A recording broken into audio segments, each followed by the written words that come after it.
Hello, everybody.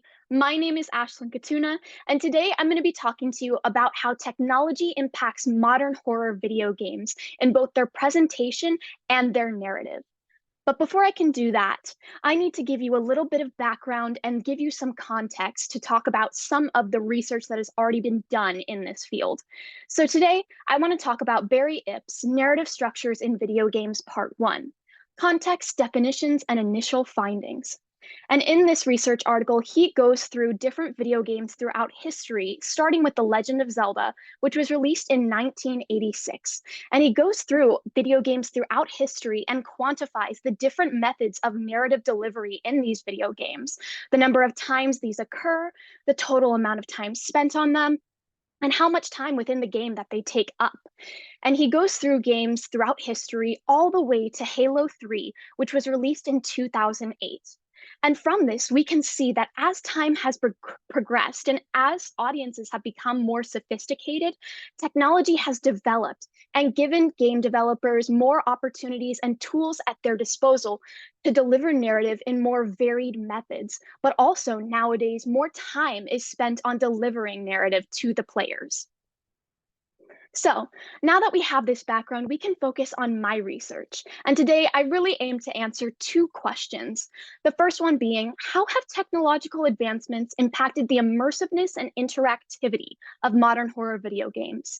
And the second one being, how has technology impacted the kinds of stories that are told within the horror genre of video games? And to do that, I am doing a textual analysis of Resident Evil. And for anyone who's unfamiliar, Resident Evil is a survival horror video game franchise that was made by Capcom starting in 1996. And what's really special about it is that it is based mostly in sci-fi and science fiction and not the supernatural or the paranormal.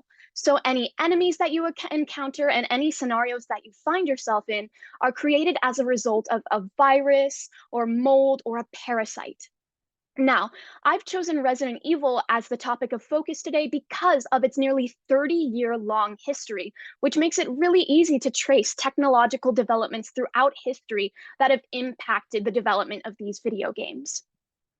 And to talk about how technology has impacted the presentation of these games, I'm going to give you a bit of a timeline of the Resident Evil franchise as a whole.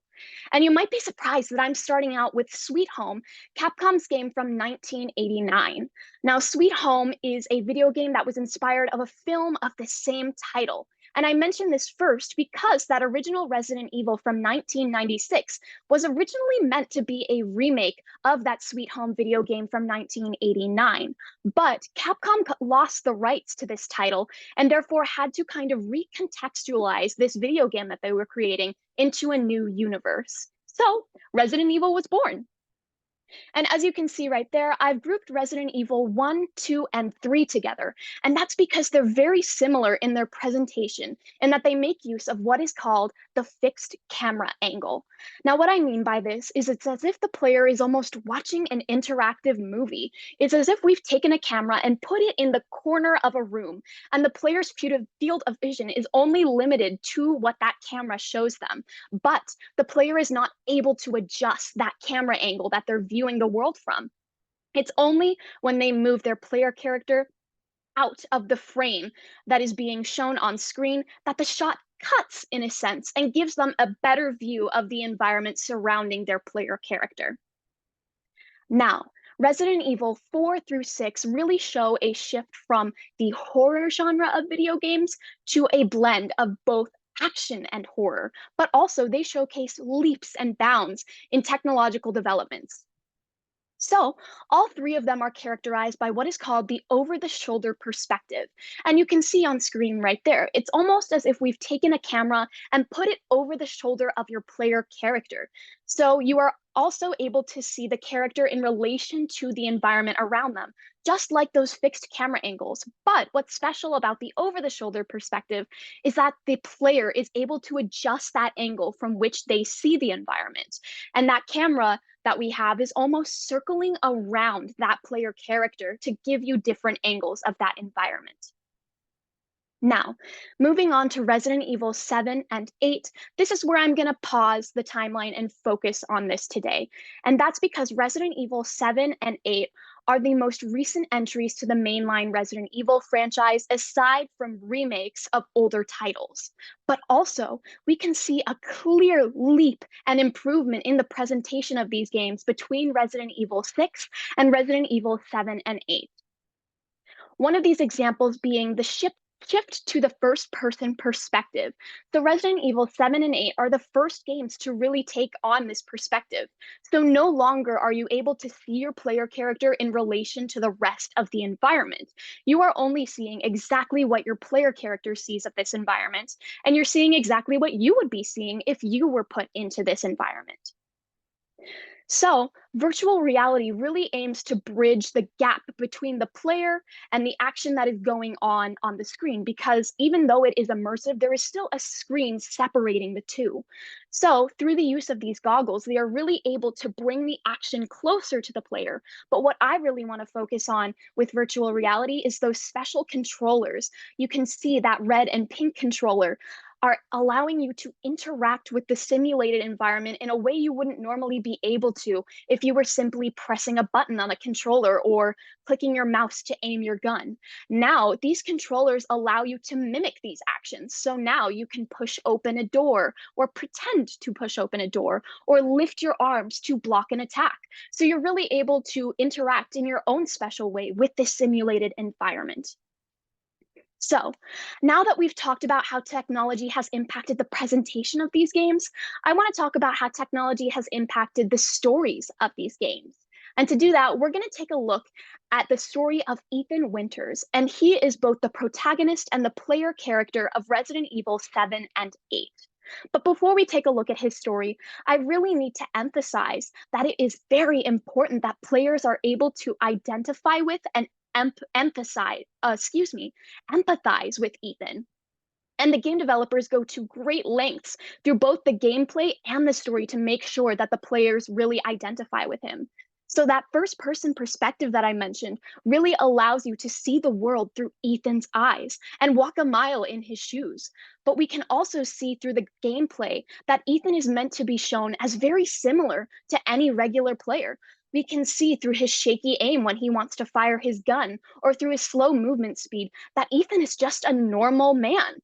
He doesn't have any training or special skills or tools to properly deal with the situations that have been thrown at him. He's just a normal man trying to survive this whole ordeal, just like any player would be if they were thrown into these exact same scenarios. So, now that we have a better understanding of Ethan, we can talk more about his story. So, Resident Evil 7 sees Ethan receiving an email from his wife, Mia, who has been missing for the last 3 years. And in this email, Mia tells Ethan that she is at the Baker family estate in Louisiana and that he should come get her. So, when Ethan comes to get Mia, he is shocked when he comes to realize that Mia has been infected with a biologically enhanced strain of mold that makes her both incredibly strong, but also very violent and murderous. And Ethan realizes that the Baker family that presides over this estate have also been infected with this biologically enhanced strain of mold, and they're now chasing after Ethan. So, the end of Resident Evil sees Ethan finding a way to escape the Baker family estate with Mia by his side, but also finding a cure to get rid of this mold and cure Mia of it. Resident Evil 8 sees Ethan and Mia 3 years after the events of Resident Evil 7, and they have been relocated to a rural village in Europe, and they now have a beautiful baby daughter together named Rosemary. But things really quickly go south when Mia is seemingly killed and Rosemary is taken from Ethan. So Ethan goes on an adventure in a rural village in Europe to get Rosemary back. But players are shocked when Ethan is seemingly killed. But then they are shocked even more when they come to realize that Ethan is able to revive himself. And both the player and Ethan are shocked to realize that during the events of Resident Evil 7, he was killed, but he didn't even know it because he had been unknowingly infected by that same strain of mold that had infected both Mia and the Baker family. So he was able to regenerate and revive himself without even knowing that he had died. So through Using Ethan as a vessel, players are able to understand and experience this environment and the events of these stories while looking through Ethan's perspective. Resident Evil 7 and 8 show the repercussions of using technology and scientific discovery to tamper with human life. And what I mean by this is nowadays, in real life, we have seen a growth in both technological advancements and scientific discovery that allow us to not only kind of bolster and prolong existing life and sustain it, but we've also seen a new ability to create new life. Some examples include advances in stem cell research and cloning. And nowadays, we're seeing the ability to use animals as organ donors for humans. And these all call into question and bring up questions of, well, within these, can we consider the subjects of these technological and scientific advances specifically human or inhuman? It's very hard to classify the human that has received an organ from that animal as fully human or as animal.